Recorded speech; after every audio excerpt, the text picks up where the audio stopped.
Kin Live, magazine proche du Kinois. Kin Live, la vie à Kin.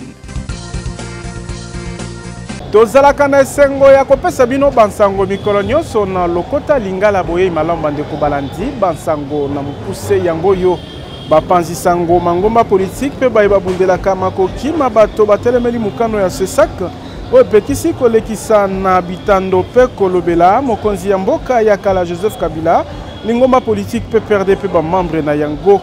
Organisation internationale ya francophonie ezali kopesa maboko na ekolo Congo démocratique mboka oyo ezali na ba front nyonso mpona kolonga bozongi ya kimia mingi penza na ngambu ya est.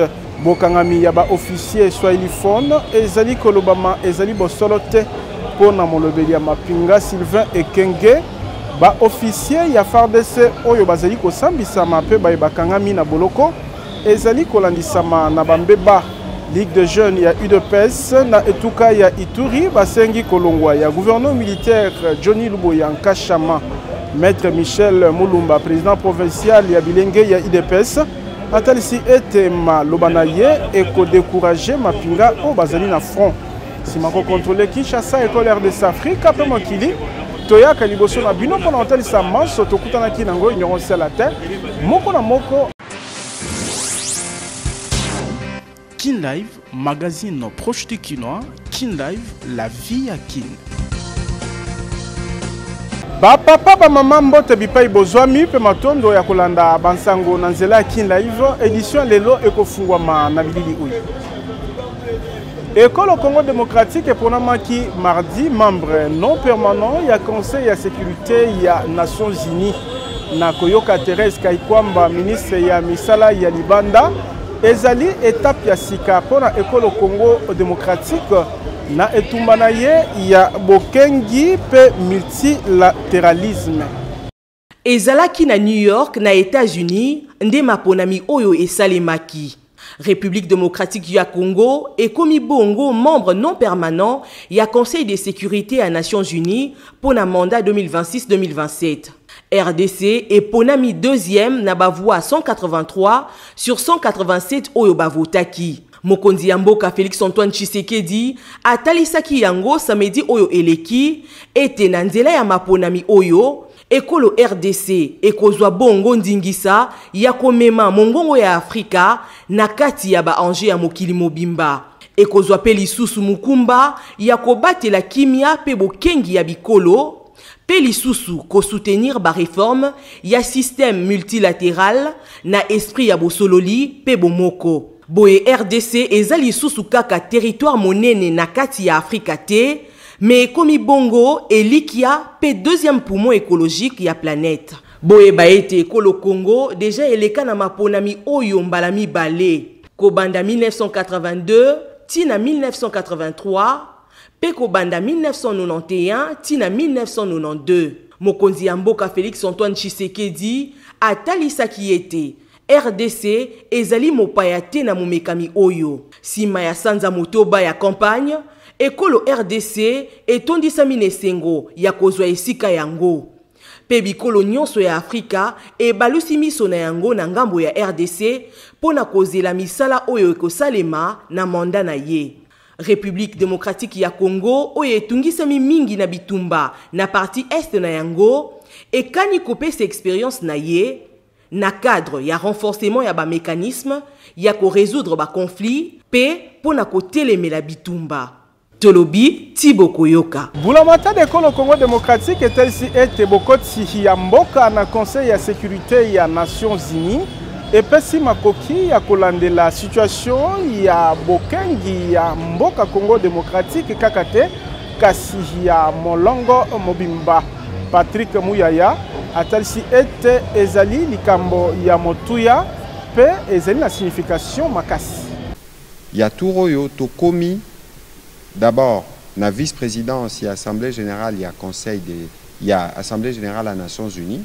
Omoni neti na assemblée tozaka na bureau. Soko tali na ba réunion assemblée générale ya conseil de sécurité bomona kezara na bato bavandaka likolo. Vice-président Moko Arozala, Congolais, République démocratique du Congo. Yamotuya, Makasi Lisusu. Eza Oyo va annoncer les lots. Après le vote, 183 sur 87, la République démocratique du Congo a Kozala parmi les 15 pays membres du Conseil de sécurité. Alors, le fait que Bisso Tokozala wana, Tokomema Oya Bisso expérience, peut que Tozala na cadre ba décision nyo se zoamaka. Bisso Morope Tokozala na misu, na makambo ezo intéressé, Bisso deti makambo tali kimia. Na Conseil de sécurité, il y a 5 membres permanents. France, États-Unis, Russie, je pense Angleterre, la Chine. Ensuite, il y a les 10 autres membres. Au Bayak à rejoindre les 5 pour le Conseil de sécurité. Oyo, ESA organe et règle tous les problèmes liés à la paix et la sécurité dans Mokili. Organisation internationale ya francophonie et pesi soutien na école Congo démocratique po ezali kobunda na tina ya kolonga bozongi ya kimia mission ya OIF etalisi soutien na bango na mokonzi ya Sénat Jean-Michel Samalukonde Kengi. Na mission na Kinshasa, délégation ya OIF esiliko yambama mercredi 4 juin 2025 na mokonzi ya Sénat Jean-Michel Samalukonde Kengi. Nakoyoka Mireille Bercé Cohen, ambassadrice pe mojalisi ya mokonzi ya Fédération Suisse ya francophonie, bayaki kosolola na mokonzi ya Sénat pe kotalisa soutien ya OIF nekolo Congo démocratique o ezali kobunda na bafront nyonso pona bozongi ya kimia na Est. Abetisete na motuya ya solidarité internationale Kota la défi école Congo démocratique. Je mène une délégation d'États membres de la francophonie avec des membres d'importants représentants de la Côte d'Ivoire, du Maroc et du Togo font partie aussi de ma délégation. Et nous sommes accompagnés par le secrétariat de la francophonie. Alors nous avons eu un échange de très haute tenue, j'aimerais le souligner, sur la situation dans le pays, en particulier à l'est du Congo. Et nous avons aussi parlé des chemins vers la paix. Quelles sont les voies qui sont en cours, quels sont les processus qui sont en cours et comment ceux-ci peuvent aboutir à une solution de paix qui permettent le développement, la prospérité de tout le pays bien sûr, mais aussi surtout en l'occurrence de l'Est du Congo, qui est une région si riche. Le Congo, c'est le plus grand membre de notre organisation. Nous tenions à faire entendre la solidarité de l'organisation de la francophonie. Pour Mireille Bercé, et Sengeli ko agir na lombangu, natina ya kobongisa ba condition ya population ndakisa basi pe bana tolobi Tiboko Yoka. Sima ya mission ya bons office na école Congo démocratique pe na Rwanda, assemblée parlementaire ya francophonie ekoti na mission ya restitution ya haut niveau pene ya médiateur o aponamaki na Union africaine. Président togolais Faure Nyasigwe wapi bakopesa ba proposition na ba recommandation na bango.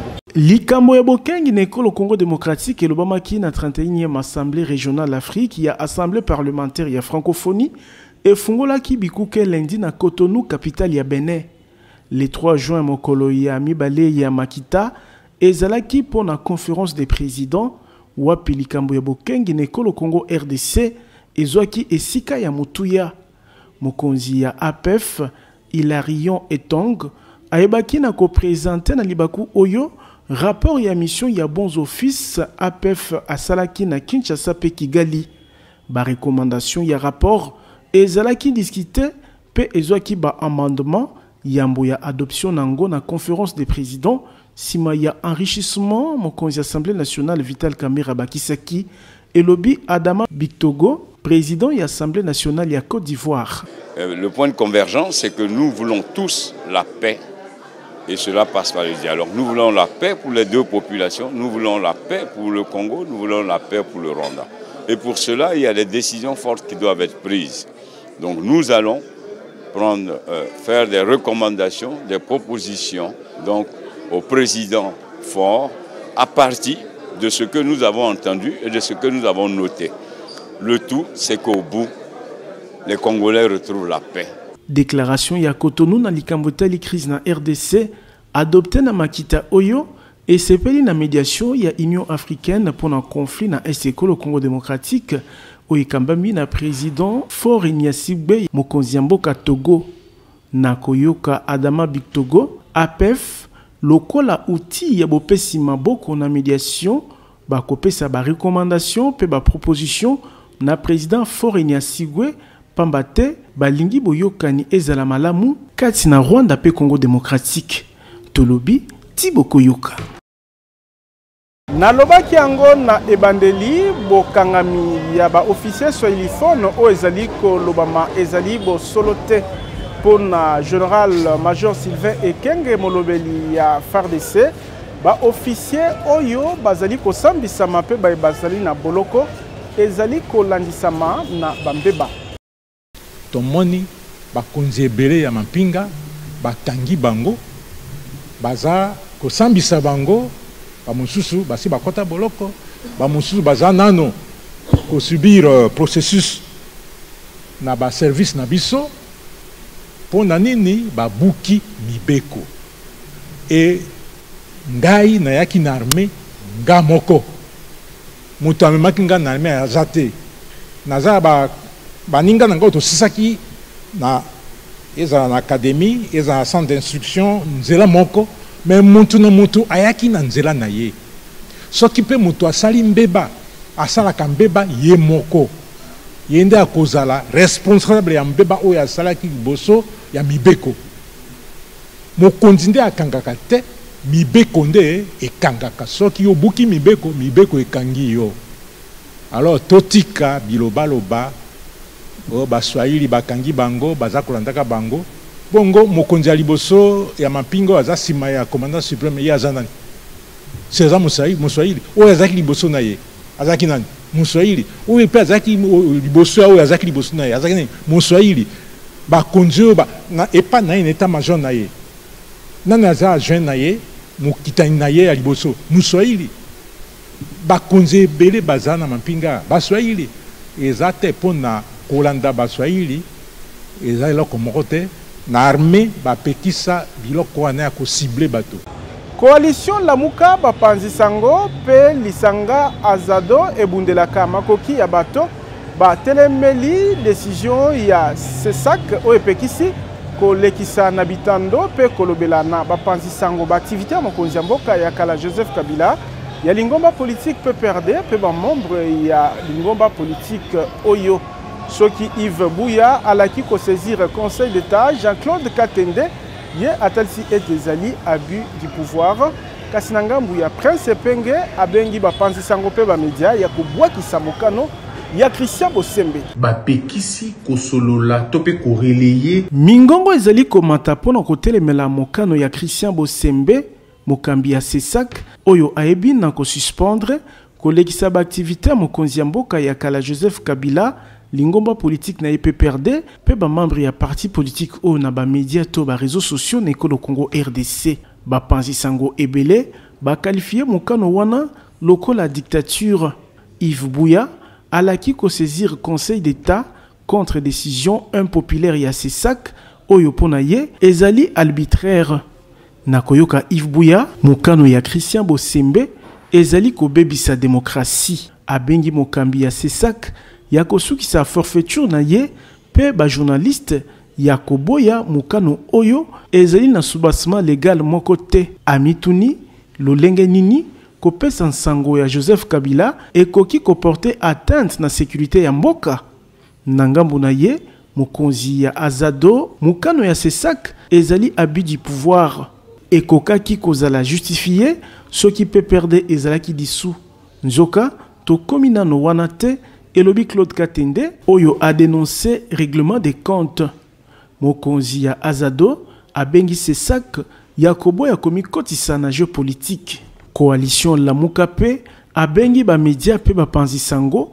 yakobo kisa mukano ya CESAC oyo pona ye ezali violation ya droit fondamental na démocratie na koyoka Prince Penge Christian Bosembe pe Patrick Muyaya bazali na boto sito respect soki mokete na bapanzi sango pe ba media ya Congo Mokonzi a décidé Nangambu na ye Martin Fayulupe a telemeli mukano oyo. Oui, mais tous ceux qui entravent démocratique ne sont pas d'accord. Il faut laisser les gens libres. Ils ont fait une alliance. Kabila, Tshisekedi, Katumbi et tous, ils ont fait des alliances. On les a laissés libres parce que c'est leur liberté, c'est leur libre arbitre. Je ne suis pas d'accord pour la restriction des libertés des paroles, des libertés individuelles. Il faut laisser les gens parler. Bouiba était liberté d'expression, toko pesa makoki na moto ya koloba, ezala na nzela ya bitando, ezali droit fondamental, oyo eloba mina mibeko ya mboka, tolobi, tiboko yoka. Ligue des jeunes, il y a parti présidentiel, na etuka ya Ituri, Basengi Kolongwa, il y a gouverneur militaire, il y a etuka ya Ituri, Johnny Luboyanka Chama, Kolandisama na Malobanaye, Nakoyoka, président provincial, il y a Ligue des jeunes, il y a UDPS, Maître Michel Moulumba, Maloba, il y a gouverneur militaire, et Kokiko démoralisé Mapinga au Bazali na front. Kin Live, magazine proche du Kinois, Kin Live, la vie à Kin.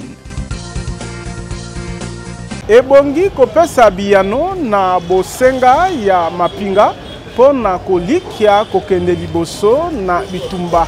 Makanisi ezali ya président national ya Lebat Ale Bolonjoa o atalisi ete maema so gouverneur militaire ya etuka ya Ituri alobeli esi eyebana kala. Notre général a mérité na sa confiance. Vous savez ce qu'il a dit au Bino Bolandi? À Loba Angomba Liboso va convoquer à l'Assemblée nationale. Ils étaient à deux, les deux gouverneurs Bayaka, avec le ministre de la Défense, oui, au Balongola Kayewana Bakosa Magamebebe, ministre de la Défense, na ministre de la Finance. Bayaka, Mbaya Liboso, Tangbota Marambia, il y a la commission de défense et sécurité, état de siège et puis commission il y a défense et sécurité. Babini Bango, Babi, mais pourquoi les choses n'avancent-elles pas? Babi Sara Bango, oui. On n'a pas trouvé un plan opérationnel. Il n'y avait pas de plan de décaissement. On ne sait pas maîtriser l'effectif. Et puis, il y a un problème d'argent. C'est ces gouverneurs, Nda Sombaka, moto pour que ça la patrouille. Na Bounia, ça la patrouille pour la sécurisation de la ville. C'est lui. C'est ces gouverneurs. Nde abanda ko milila par rapport ya mbongo izane ko yate abanda kulela banda kala mais batunde ba chaka ekate siko bo scripté bo landela makambo général na biso alobi le général patriote bo landela makambo alobi il y a un problème de motivation. Les militaires ne sont pas bien pris en charge en termes d'argent. Il y a un problème de ration kolia soda zolia na intervalle à une journée. C'est-à-dire qu'il aller l'élo, il faut aller la lobby, lobo kuna pour aller. Aller lundi, aller mercredi, aller vendredi, aller dimanche, aller mardi. C'est comme ça que bango baliaka. C'est que soda a osa la munduki. Avec force ya munduki. Aoki mabambango. Aokota na ba poto poto, azo fanda journée mobimba. Mais pour aller, il faut aller une journée leka pour aller. Mais quand on imagine au fandi journée momboliete, mo beta munduki. C'est-à-dire que chaque condition nyonso pour que tu perdes. Et pas insister à l'obi, bateau bazaki na goma bayebi mamba oloba. C'est-à-dire, si gome kwea, ils a po tozaki indiscipliné, on n'a pas su motiver les militaires. C'est ce que moi je disais. Il vous souviendra, vous savez, une interview, na kala tant tobeta mamba progression état de siège, j'en avais parlé. C'est-à-dire que vous comprenez que nous sommes en train là de vivre la haute trahison. Il vous dit, à solo la cana Félix Sekete. Un président de la République. À solo la cana yé, a ebisa et makambo ezakuna. Et pendant qu'il disait ça, Batumoro ba télémé la gaye. Aujourd'hui, il revient sur le même fait. Il a insisté sur un autre élément. Les veuves, il y a des militaires na biso bakufaka. Mon général Obosane, j'ajoute les blessés de guerre. Soda ke bitumba aobunda maramu ya biso nyonso ayebi ke l'état a la difficulté en bongo mais il a la capacité de me payer ake abundi bufuti ete amoni sko muninga na ye o akufaki mwasi na ye bo maltraité conséquence logique, il sera démotivé. Ce qui est grave, babimisaka basi ya basoda moko na camp. Pour mi bayi na bango ba kufi, il faut ba libérer espace pour ba pesa basoda misusu. Biso ndeto fitiza. Twana kani. Baka ebe même na pepenya. Même na kankoko. Lingomba politique nouvel élan pe mokonzi na yango Adolphe Mozitu basepeli na position ya Martin Fayulu oyo po na bango à rejoindre camp de la patrie pour na kobo ya balkanisation ya école au Congo démocratique likambo oyo banguna batikite. Kin Live, magazine proche du Kinois. Kin Live, la vie à Kin. Procureur général ya Cour ya cassation firmé un Vonde Mambu Mbamaki na commission spéciale pour chamaki na esika na Assemblée nationale ezalaki pour na audition na ye kolandisama na réquisitoire o esengaki levé ya ba immunité ya député national Nicolas Kazadi. Rapporteur ya Assemblée nationale Jacques Njoli ayambaki mardi 3 juin na ndako na ya mosala ya Palais du Peuple. Procureur général après ya Cour ya cassation firmé Vonde Mambu au magistrat Oyo ayaki po azala auditionné na commission spéciale et chamaki na esika pour na ko examiner to kolandela na mozindo réquisitoire na ye wapi asenga kinzela pour na kolandela ministre ya finance ya kala Nicolas Kazadi sima ya ngonga mokuse ya masolo na molobeli ya suku ya siaba kelimibeko firme Vonde Mambu azalaki mbala moko auditionné na commission spéciale temporaire engebene mibeko itambusaka misala na Assemblée nationale attaque aux déclarations mokote salemaki sima ya audition et sengeli koyeba ete ba élément procureur général Firmin Vonde atalisi ekopesa makoki na commission spéciale ya kolandela malamu réquisitoire o epesamaki na bureau ya Assemblée nationale kosenga kanzela ya kofungula instruction contre député national Nicolas Kazadi. Yako Simba Izali était commission o ekambami na député national Raphaël Kibuka Kiese et sengeli kosala lombangu na tina ya kosala rapport oyo ekotalisama na plénière ya Assemblée nationale. Tolobi Thibaut Koyoka. Koma kola lopango na $1,500 ya pamba kasi okofuta be $500 mosusu ekolanda muke. Soki po lingo comme patron babus ya sika 00 km na ba moto ezali kopesa mana nyongo na président Ziko Mukanga. Bolingo ya Congo pe ba congolais ndezali ko caractériser ba action sociale pe philanthropique ya président Ziko Mukanga makila Lumumba o alingi ko mona lisusu locataire pe mobola te na Kinshasa. Koko makolo lopango ezali lisusu lixité pour président Ziko Mukanga a soldé lopango ya 20 sur 20 na $1,500 oyo kuto kofuta $500 ya pamba mususu ekolanda moke tala ba kinois pe ba congolais o batimba na ba quartier Mukanga 1 na commune ya Ntele pe quartier Mukanga 2 na Menkao na commune ya Maluku pona kopona lopango na ye grâce ya opération koma kolo lopango awa kotonga ndako ezali na facilité pour nyonso eza sur place ba dépôt ya ciment ba dépôt ya mabaya ya ba barre de fer ya ba tôle pe ba forage pona kozwa mai ezala ba groupe électrogène ya mbiji pona kosunga misala na bino etambola na lombangu nil par ailleurs na quartier Mukanga de paysage ezali awa lokola kaka na Ottawa na Canada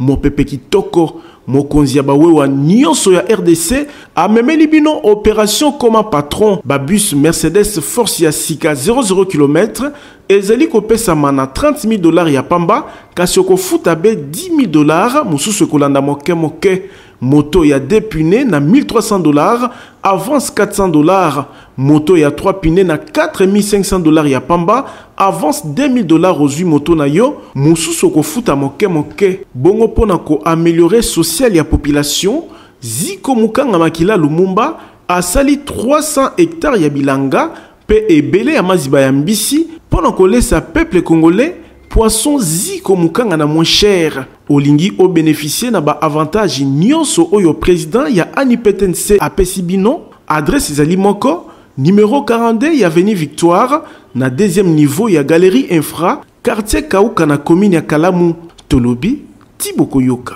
Lycée provincial ya police na tuka ya Okatanga Blaise Kilimbalimba asili kozwa na mpwasa ebonga na ye ya bokonzi milulu ya remise et reprise elekaki na ambiance ya malamu. Na commissariat provincial ya police ya Okatanga na ville ya Lubumbashi nde milulu ya remise et reprise elengelamaki kati na commissaire divisionnaire Blaise Kilimbalimba pe prédécesseur na ye Dieudonné Ondimba. Sima ya kozwa baton ya commandement ya police na etuka ya Okatanga pe ebonga na ye ya bokonzi o esalamaki na misu ya ba officier supérieur rebelle, commandant ya police na Okatanga asengi accompagnement ya banso po akokisa etinda epesameli ye ya kobatela bato pe biloko na bango. Commissaire divisionnaire Blaise Kilimbalimba abandaki ya mboko pesa matondi na mokonzi ya mboka Félix Tshisekedi lolenge atomboli ye na grade pe na confiance apesi ye ya kokamba etuka ya Okatanga. Merci aussi à la population katangaise qui a accompagné toutes les activités que nous venons d'énumérer là-bas. L'heure n'étant pas au discours, je remercie vivement aussi mon cher aîné, le grand frère général ou commissaire divisionnaire Dieudonné Ondimba, pour en tout cas sa collaboration manifeste et son encadrement dès les premières nominations. Il était le premier à m'appeler, à me féliciter et à me dire, à m'offrir toute sa collaboration. Merci bref à tout le monde, à l'assistance, à tout celui qui est dans cette salle. Ça marque déjà un climat de confiance, climat qui va nous accompagner pour la sécurisation des personnes et de leurs biens dans la province d'Okatanga. Moto ya yambo ya kozwa maloba, commissaire et divisionnaire Dieudonné Ondimba abengaki ba officier pe ba troupe nyonso ya police na discipline pe kotambusa mosala na se ya commandement ya sika ndenge basalaki na eleko na ye.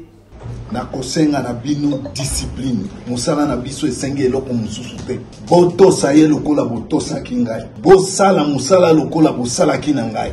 Tolobi Tiboko Yoka.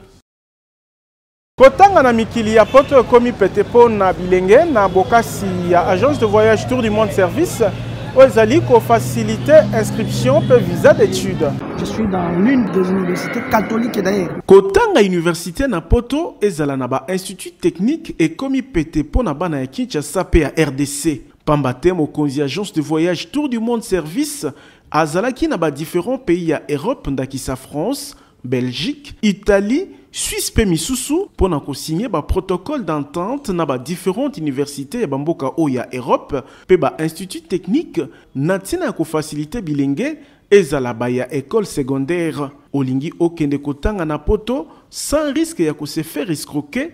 Adresse ezali moko agence de voyage Tour du Monde Service po awa okosala choix université yo moko pe agence et ko faciliter yo na ba démarche pour na inscription pe obtention ya visa d'études.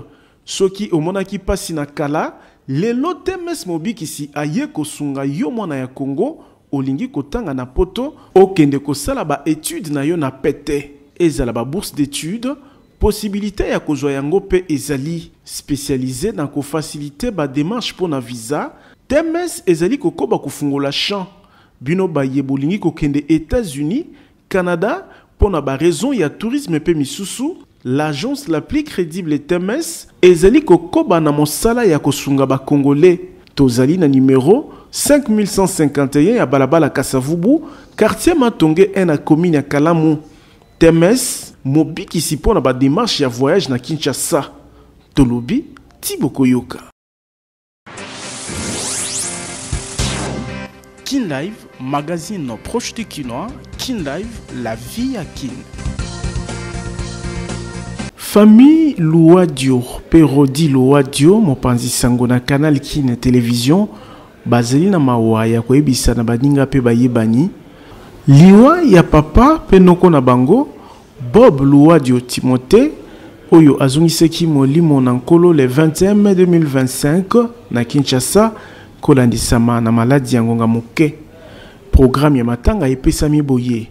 Vendredi 6 juin 2025, veillée mortuaire ekosalama na salle La Grâce ezwami na balabala Victoire na quartier Matonge na commune ya Kalamu mosika te na maison communale. Programme ya matanga epesami boye. Vendredi 6 juin, na ngonga ya 20h, veillée mortuaire ekosalama na salle La Grâce, ezwami na balabala Victoire, quartier Matonge na commune ya Kalamu, musika te na maison communale. Samedi 7 juin na 8h, nzoto amowei ekobimanda kwa malili ya hôpital ya cinquantenaire, pe na 9h ekozala exposé na salle La Grâce pour na recueillement pe ba hommage. Na ngonga ya 12h, nzoto amowei ekokumbama na malita ya Kimberly pour na bokundami. Na bozongi cimetière, na ngonga ya 16h, ben de consolation ekopesama kaka na salle La Grâce.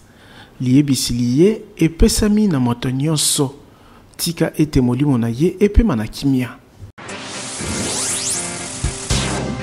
Kin Live, magazine proche du Kinois. Kin Live, la vie à Kin. Awande Kin Live suki tozalaki na sengo ko présenter bino ango na kombo ya équipe technique et rédactionnelle. Totondi bino botondi sima caméra ezalaki Fabrice Bengo. Botikala na kimia Kin Live ezali kokoba. Kin Live, magazine proche du Kinois. Kin Live, la vie à Kin.